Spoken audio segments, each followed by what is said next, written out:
Terus ada yang jualan di kampung ujung yang jualan seafood. Mas ada tamu nggak mas? Ini sepi nih mas. Aduh kasihan banget pokoknya. Labuan Bajo tuh kayak tahun 2014. Pokoknya sepi banget. Banyak travel agent besar-besar juga pada pulang kampung, pada dirumahkan. Hal yang paling dirindukan gitu. Sunset sih. Sunset Labuan Bajo itu nggak ada yang Mantap banget. hentikan pokoknya. Berarti 1 sampai 15 Juni udah mau dibuka untuk percobaan dulu. Udah dibuka. Percobaan.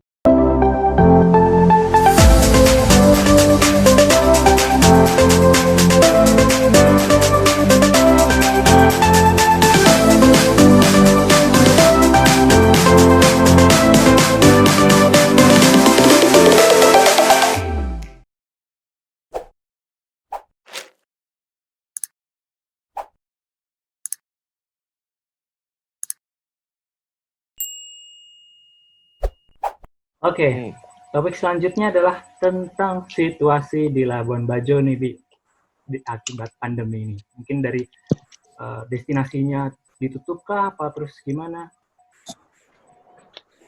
Yang sampai pertama. Ya, tuh. Sampai apa? Sampai sekarang lah situasinya itu kayak gimana? Sampai terbaru gitu. Kalau untuk pertama gue tuh waktu tanggal 9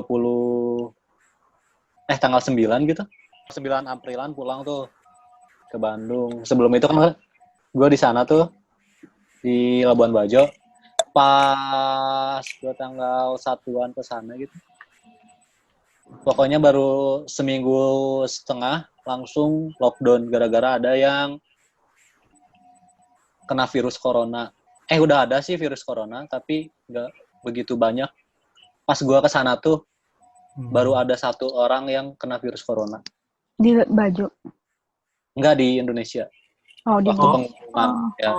Itu bulan Maret deh kayaknya. Ya Maret. Ya? Iya masih Maret deh. Nah.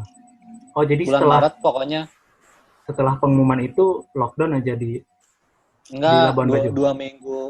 2 minggu setelah itu baru lockdown. Gua tuh baru 2 minggu di Labuan Bajo waktu itu. Terus tuh pas ada virus tuh emang banyak yang cancel pertamanya tuh bulan Maret tuh banyak yang cancel. Untuk tamu-tamu tuh. Gara-gara kan penyebaran virus coronanya tuh cepet banget. Banyak yang cancel sama reschedule. Terus pas udah 2 minggu dari situ, terus tuh ada pengumuman bahwa tanggal berapa gitu, tanggal 9 April kalau nggak salah tuh. Pokoknya akhir Maret gue tuh di sana 9 April tuh pulang pokoknya tuh. 9 April tuh ditutup Labuan Bajo, penerbangan laut darat ditutup pokoknya. Dari situlah gue cepet-cepet cari tiket pesawat anjir, walaupun mahal nggak apa-apa, yang penting balik. dan baru dibuka lagi itu kemarin deh, nggak tahu tanggal berapanya tapi baru-baru penerbangannya ya.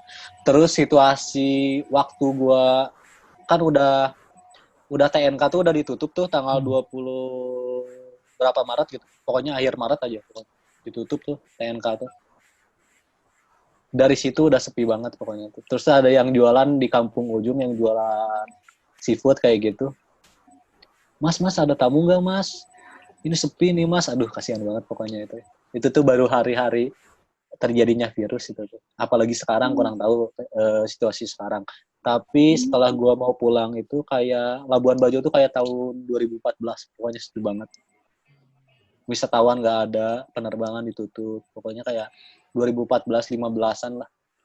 Sekarang tuh kacau. Enggak, waktu pertama gue balik ke Bandung. Ya. Kalau sekarang kayaknya lebih parah lagi sih, lebih sepi banget pokoknya. Tapi pernah kontekan sama orang yang di sana nggak? Pernah sih, sering. Tentang gimana situasinya sekarang gitu. Sekarang sama aja kayak di Pulau Jawa, kalau ada yang nongkrong ditangkap polisi kayak gitu. Kan di sana lebih kecil. Lebih kecil. Jadi ya lebih susah lah untuk nongkrong, jadi nggak ada tempat nongkrong juga di sana, udah susah gitu. Jadi masyarakat sekarang tuh kayak di Jawa juga pada tutup, toko-toko tutup, tempat kopi tutup, kayak gitu. Kalau masyarakatnya di sana aware nggak sih sebenarnya sama maksudnya mereka harus pakai masker, cuci tangan dan sebagainya. Aware, gue juga waktu pas ada virus juga udah nyediain cuci tangan di sana tuh. Pertama-pertama ada virus tuh di tempat ininya tuh. Pokoknya kalau ingin yang masuk itu dilarang, pokoknya lebih keras di sana deh. Pokoknya kalau belum cuci tangan dilarang masuk. Pertama-pertama ada virus tuh. Kalau sekarang nggak tahu tuh kondisi sekarang. Kalau yang di sana kan, kalau yang kemarin kita lihat banyak yang orang turis luar negeri ya. Nah, Ya, itu mereka tuh gimana keadaannya?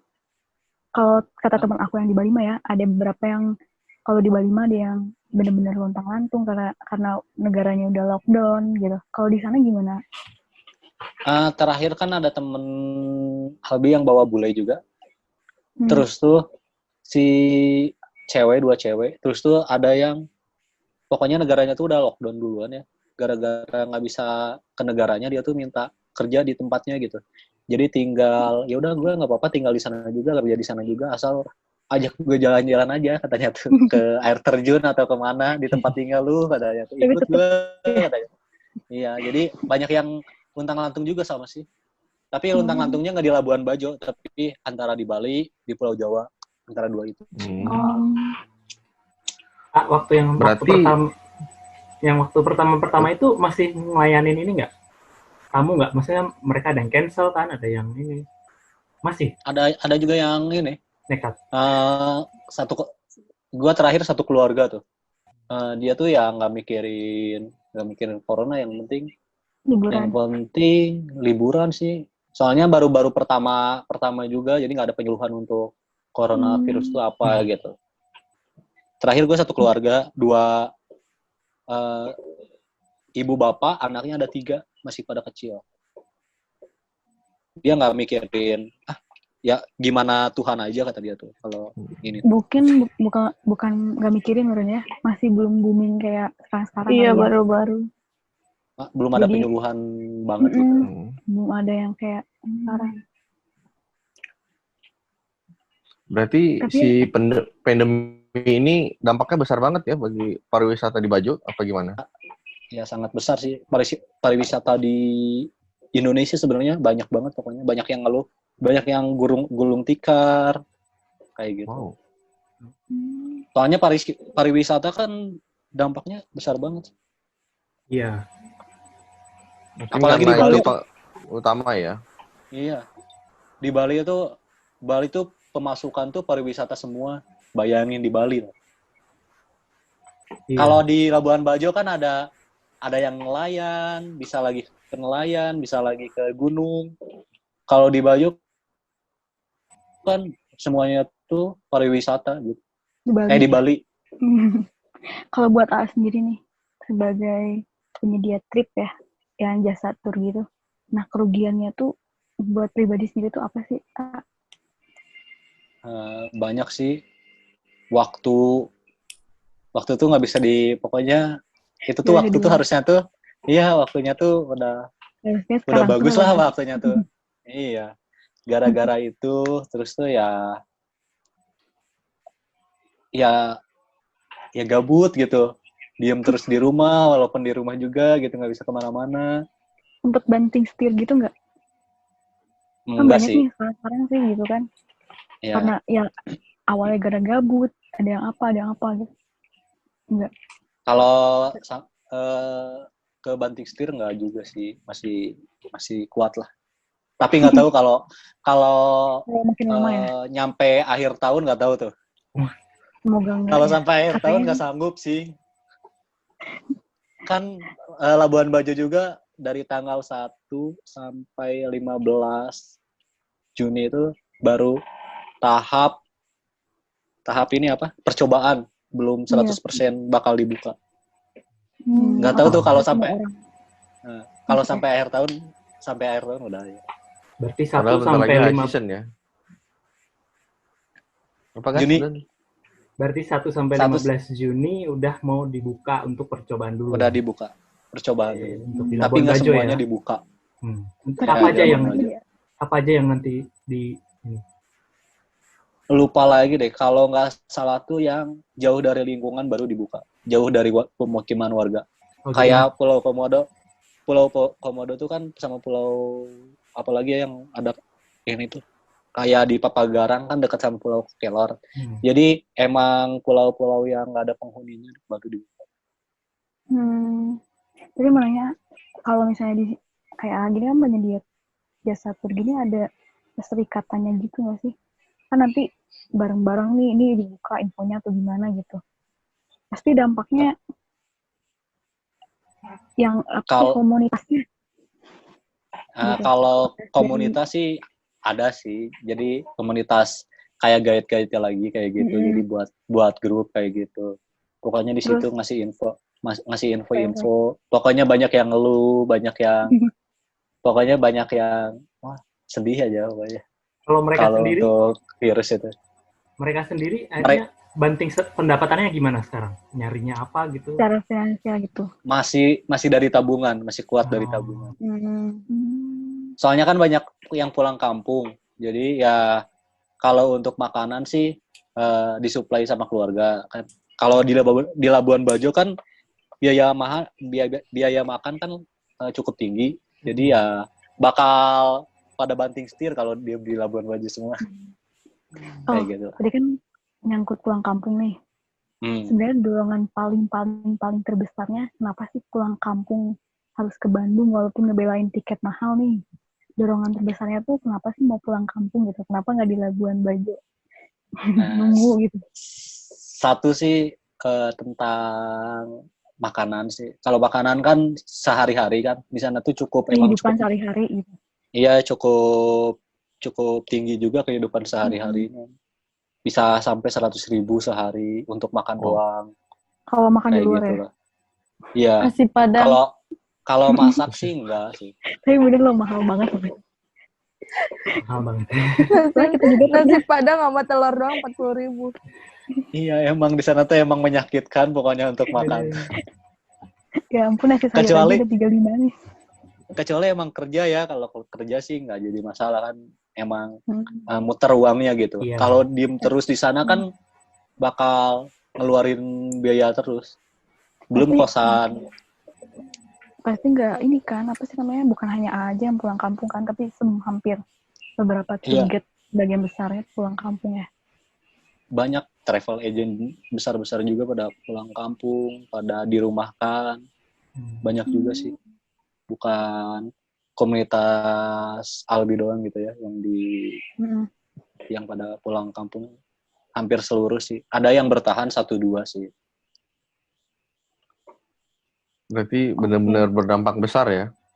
Berdampak besar banget.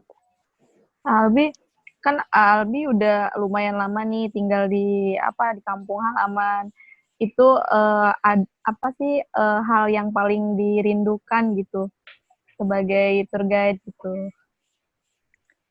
Sunset sih. Sunset Labuan Bajo itu nggak ada yang mantap banget hentikan pokoknya. Iya. Kalau udah ngelihat sunset Labuan Bajo itu udah tenang ya. Apalagi yang di Pulau Kelelawar ya. Pas. Iya, Pulau Kelelawar itu nggak ada bosennya pokoknya. Walaupun udah berpuluh-puluh kali di sana juga nggak ada bosennya sih. Gila. Itu emang paling epic. Udah baru berapa bulan aja udah rindu gimana kita ya. Terakhir tahun berapa? 2019 ya. Tahun lalu, hampir tahun lalu. Semoga bisa kesana lagi ya. Amin. Semoga harus kesana lagi lah. Tapi gue penasaran, kan kebanyakan tour guide itu kan dari luar, dari Labuan Bajo gitu. Ada nggak mereka kayak misalnya, lu kayak ngambil lahan gue gitu istilahnya gitu. Ada nggak? Kalau di sana lebih welcome sih Labuan Bajo.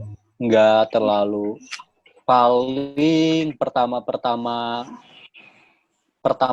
ini muncul banyak guide baru gitu.